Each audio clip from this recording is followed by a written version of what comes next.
Perkenalkan, nama saya Dewa Ayu Agung Promosi Besang dengan 3 digit yang terakhir 114. Di sini saya akan menjelaskan bagian dari latar belakang. Jadi, acute rheumatic fever atau ARF merupakan reaksi imunologis yang tidak biasa terhadap infeksi grup A Streptococcus atau GAS. ARF mempengaruhi banyak organ, di antaranya jantung, neurologis, muskuloskeletal, dan juga dermatologis. Jadi, ARF ini dapat terjadi pada semua usia dan tingkat kekambuhannya itu sangat tinggi, terutama pada pasien yang tidak memiliki akses ke layanan kesehatan yang memadai. Kemudian serangan ARF ini yang parah atau berulang dapat berkontribusi pada peningkatan morbiditas dan mortalitas serta perkembangan penyakit jantung rematik. Dari latar belakang tersebut didapatkan rumusan masalah berupa yang pertama apa saja faktor penyebab dari acute rheumatic fever, yang kedua apa saja manifestasi klinis dan dampak dari rheumatic fever, dan yang ketiga bagaimana pengobatan dan manajemen dari rheumatic fever. Sebelumnya perkenalkan, saya Michelle Natalie Simon dengan 3 digit NIM terakhir 166. Di sini saya akan menjelaskan definisi acute rheumatic fever. Acute rheumatic fever adalah demam yang terjadi karena adanya respons imun tubuh terhadap bakteri grup A Streptococcus. Acute rheumatic fever merupakan penyakit yang terjadi karena sistem imun tubuh yang salah dalam respon antigen grup A Streptococcus karena kemampuannya dalam melakukan mimikri molekuler sehingga secara struktur memiliki bentuk yang sama dengan antigen tubuh. Acute rheumatic fever ini merupakan salah satu bentuk komplikasi dari penyakit peradangan faring yang terjadi karena bakteri grup A Streptococcus. Acute rheumatic fever biasanya terjadi pada anak-anak, namun penyakit ini juga terjadi pada orang dewasa. Acute rheumatic fever merupakan penyakit autoimun yang dapat menimbulkan gejala klinis pada sistem saraf, sistem otot, sistem dermal maupun jantung. Acute rheumatic fever memiliki gejala klinis yang muncul pada minggu kedua sampai minggu keempat yang dimulai dari hari pertama infeksi bakteri dari grup A Streptococcus. Terima kasih atas kesempatannya. Sebelumnya perkenalkan saya Niputu Maestriani Widyarta dengan 3 digit yang terakhir 036. Di sini saya akan menjelaskan mengenai prevalensi acute rheumatic fever. Di negara-negara berkembang, kejadian acute rheumatic fever sangat tinggi. Perkiraan terbaru menunjukkan bahwa 33,4 juta orang di seluruh dunia menderita penyakit jantung rematik dan setiap tahun terdapat 300.000 sampai 500.000 kasus baru demam rematik. Sekitar 60% diantaranya akan berkembang menjadi rheumatic heart disease dengan 230.000 kematian akibat komplikasinya. Angka kejadian demam rematik bisa mencapai 50 kasus per 100.000 anak di banyak wilayah. Di daerah dengan hiperendemitas tinggi, seperti populasi pribumi Australia dan Selandia Baru, angka kejadian mencapai 300-500 kasus per 100.000 anak. Sementara pada populasi non-pribumi di negara yang sama, angkanya sekitar 50 kali lebih rendah. Insiden tahunan terendah dilaporkan di Amerika dan Eropa Barat, yaitu kurang dari 10 kasus per 100.000 penduduk. Insiden yang relatif lebih tinggi dilaporkan di Eropa Timur, Asia, Australia, dan Timur Tengah dengan lebih dari 10 kasus per 100.000 penduduk. Sekian dari saya, akan dilanjutkan oleh teman saya. Terima kasih. Baik, perkenalkan nama saya Talita Hedi Putri dengan 3 digit NIM terakhir 191. Di sini saya menjelaskan mengenai etiologi dan faktor penyebab rheumatic fever. Untuk etiologinya sendiri, yang pertama yakni molekular mimikri yang merupakan transisi dari infeksi bakteri ke kerusakan jaringan yang mengakibatkan acute rheumatic fever yang dapat melalui respon imun terhadap infeksi superficial. Lalu yang kedua yakni genetic susceptibility, itu menyatakan bahwa kemungkinan seorang dengan riwayat keluarga yang mengalami rheumatic fever itu 5 kali lebih besar dibandingkan dengan seorang yang tidak memiliki keluarga dengan riwayat rheumatic fever. Lalu untuk faktor risikonya sendiri, yang pertama dari faktor lingkungan, itu merupakan lingkungan yang padat di mana itu memiliki resiko yang besar akan tertularnya dari rheumatic fever. Lalu yang kedua dari kontak, ini bisa terjadi dari kontak melalui saliva ataupun nasal droplet transmission. Lalu yang ketiga yakni terpaparan asap rokok yang merupakan salah satu juga dari pemicu utama infeksi respiratori dan juga ada kemungkinan akan terjadi faktor resiko terjadi rheumatic fever.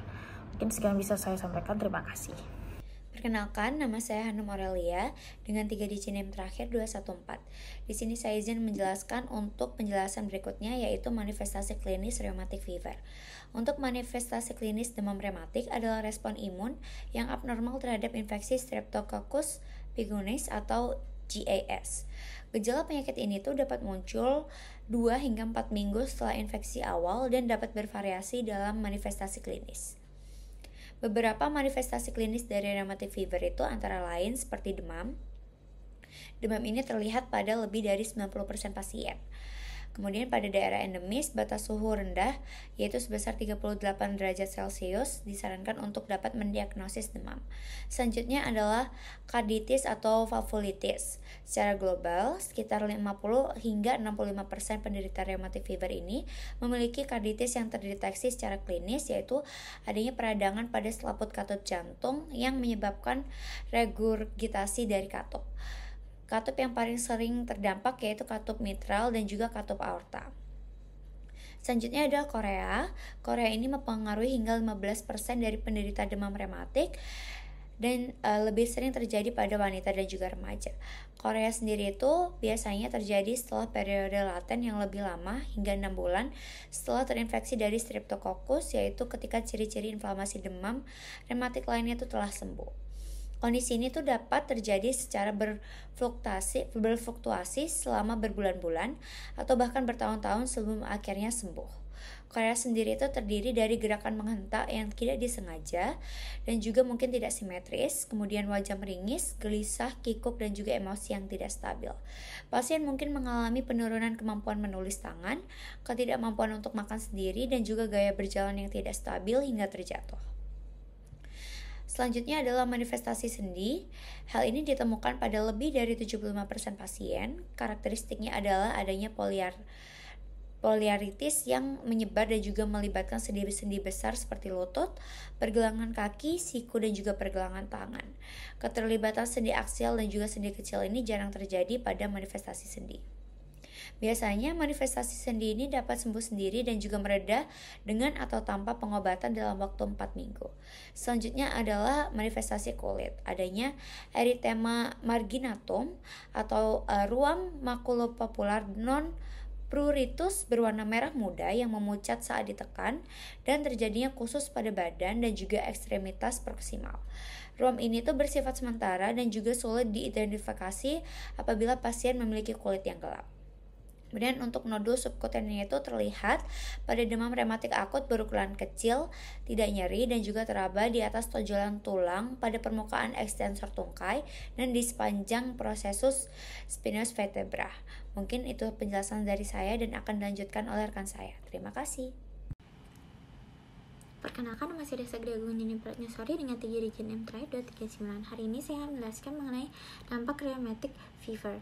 Jadi bagi banyak penderita dengan karditis ringan hingga sedang, tingkat regurgitasi katup cenderung stabil atau membaik dalam 12 bulan setelah didiagnosis. Namun individu yang mengalami karditis berat pada episode awal atau kambuhnya rheumatic fever beresiko lebih tinggi mengalami penyakit jantung rheumatik kronis yang parah, yang dikaitkan dengan peningkatan risiko gagal jantung, endokarditis infektis, komplikasi kehamilan, stroke, aritmia, dan kematian dini. Perhatian ekstra diperlukan untuk memastikan kepatuhan yang baik terhadap profilaksis penisilin benzatin. Perkenalkan, nama saya Mbak Devan Pelajar Mananda dengan 3 digit NIM terakhir 229. Kali ini saya akan menjelaskan mengenai metode diagnosis rheumatic fever. Akut rheumatic fever atau yang biasa disebut ARF didiagnosis setelah infeksi Streptococcus grup A dengan memenuhi kriteria Jones yang telah direvisi. Diagnosis ditegakkan jika ada 2 kriteria mayor atau 1 mayor dan 2 minor. Pada ARF berulang ditambahkan 3 kriteria minor. Syndaham Korea atau karditis yang muncul setelah infeksi juga bisa mendukung diagnosis tanpa kriteria Jones dengan evaluasi tambahan. Fitur umum ARF adalah artritis dan demam. Dengan artritis sangat responsif terhadap antiinflamasi jika tidak ada respons dalam 48-72 jam. Diagnosis lain harus dipertimbangkan. Perkenalkan, nama saya Muhammad Ifat Fadilah dengan 3 digit NIM terakhir 251. Jadi untuk kriteria diagnostik ini menggunakan kriteria Jones yang direvisi oleh American Heart Association pada 2015.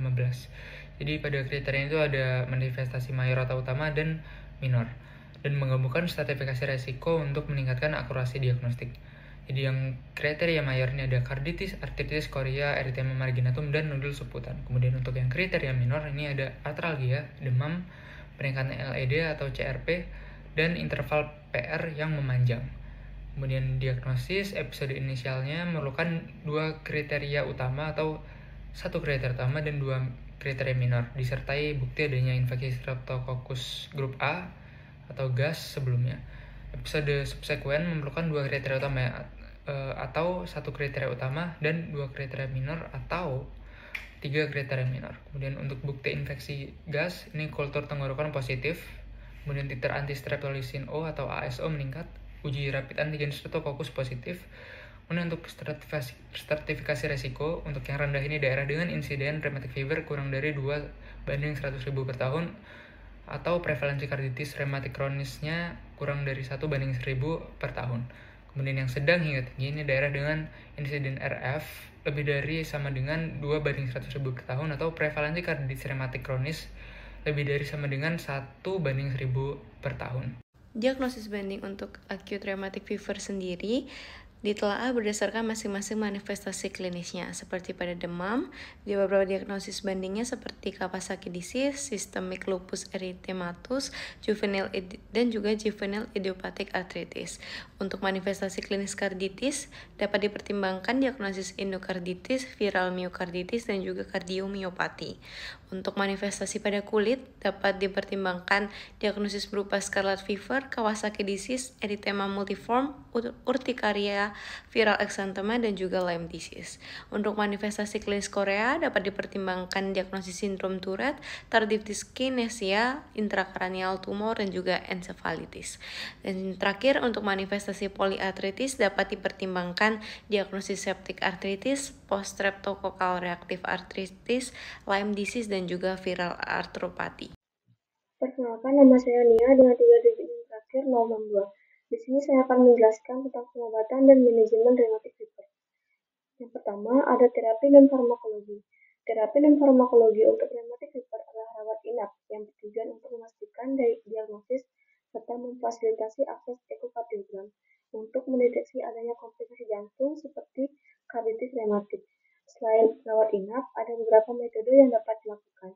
Yang pertama, istirahat dan pembatasan aktivitas fisik agar pasien tidak mudah stres dan mempercepat masa pemulihan.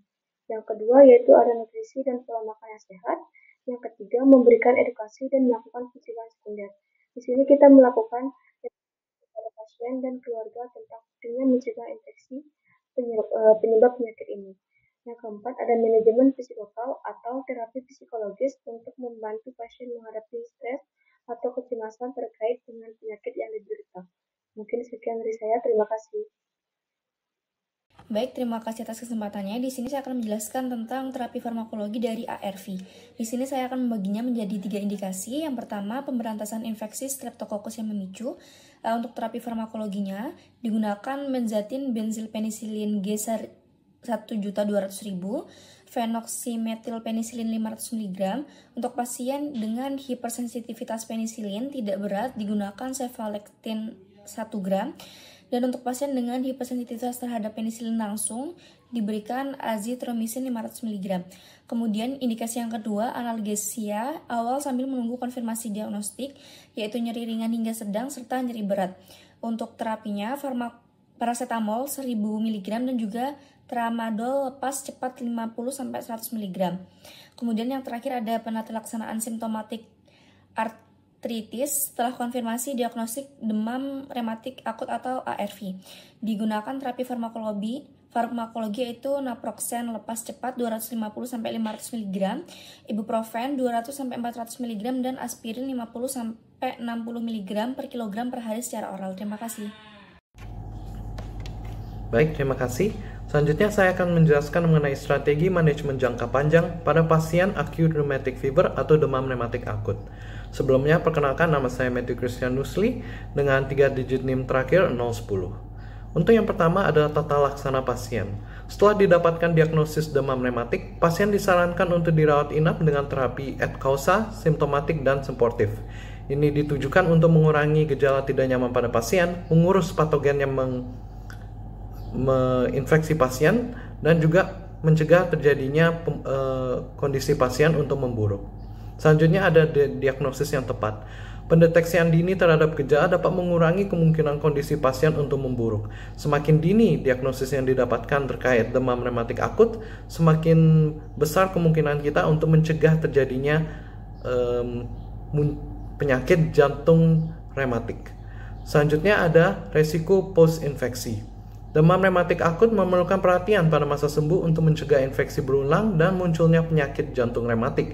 Ini dapat dilakukan dengan pemberian profilaksis seperti benzatin benzilpenicillin yang diberikan secara intramuskular dalam waktu 1 bulan. Dan di sini itu ditujukan untuk mencegah terjadinya reinfeksi kembali dan munculnya penyakit jantung rematik. Sekian yang dapat saya sampaikan. Terima kasih atas perhatiannya. Baik, di sini saya izin untuk menjelaskan kembali mengenai kesimpulan dari student project kami, di mana acute rheumatic fever atau ARF adalah reaksi imunologis terhadap infeksi Staphylococcus grup A, terutama pada anak-anak di negara berkembang. Gejalanya termasuk demam, karditis, poliartritis, dan ruam. Diagnosis didasarkan dengan kriteria Jones dan bukti infeksi sebelumnya. Pengobatan fokus pada terapi farmakologi, non-farmakologi, dan pencegahan infeksi berulang dengan edukasi pasien untuk mengurangi kejadian ARF ke depannya. Baik, saya izin melanjutkan dengan menjelaskan sarannya. Untuk mengurangi kejadian acute rheumatic fever atau ARF, sangat penting untuk meningkatkan kesadaran masyarakat tentang pentingnya diagnosis dini dan pengobatan infeksi faringitis Staphylococcus dengan antibiotik. Selain itu, akses yang lebih baik ke layanan masyarakat, terutama di daerah dengan prevalensi tinggi, harus ditingkatkan. Edukasi tentang gejala awal ARF dan pentingnya kepatuhan terhadap pengobatan juga harus diperluas. Penelitian lebih lanjut mengenai faktor genetik dan mekanisme autoimun ARF diperlukan untuk mengembangkan strategi pencegahan yang lebih efektif ke depannya.